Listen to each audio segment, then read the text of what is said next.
मनुष्य का जीवन केवल कर्मों की किताब है।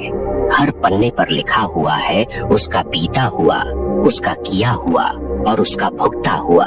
और जब सवाल उठता है कि क्या नाम जाप से प्रारब्ध भोग नष्ट हो सकते हैं, तब यह प्रश्न केवल साधारण जिज्ञासा नहीं बल्कि अस्तित्व का सवाल बन जाता है। क्योंकि प्रारब्ध वही है जो हमें बांध कर रखता है और नाम वही है जो हमें मुक्त कर सकता है।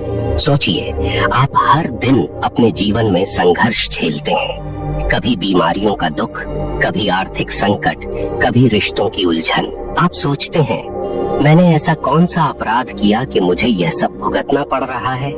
और उत्तर हमेशा यही आता है, यह प्रारब्ध है।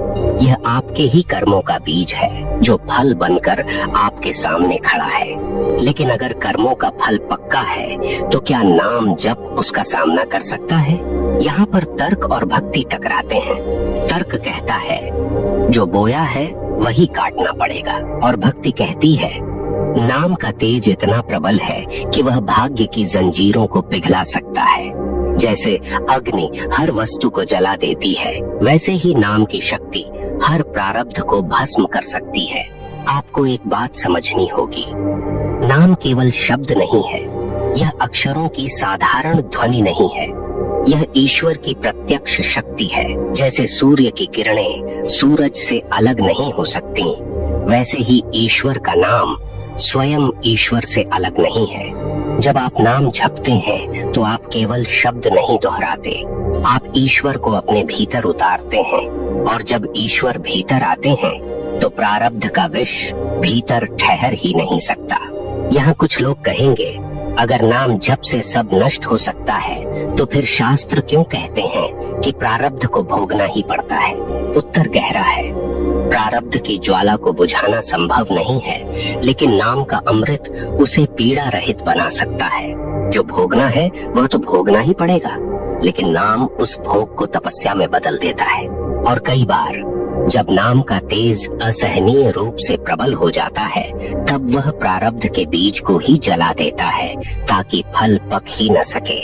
इसलिए संत कहते हैं, नाम लो और सब हो जाएगा, क्योंकि नाम के आगे प्रारब्ध की ताकत भी झुक जाती है। अब जरा गंभीर होकर सोचिए, अगर किसी के जीवन में इतनी पीड़ा है कि जीना असंभव हो जाए, तो क्या ईश्वर उसे केवल कर्मों की सजा देकर छोड़ देंगे? नहीं, वह नाम के माध्यम से अपने पास बुलाते हैं। जैसे माँ बच्चे को पुकारती है और जब बच्चा पुकार सुनकर दौड़ पड़ता है तो माँ उसे गोद में उठा लेती है। यही स्थिति नाम जप की है। नाम ईश्वर की गोद तक पहुँचने का सबसे छोटा रास्ता है। आप अगर वास्तव में समझना चाहते हैं कि नाम जप प्रारब्ध को कैसे बदल सकता है, तो बस एक क्षण ठहरिए और अपने भीतर देखिए।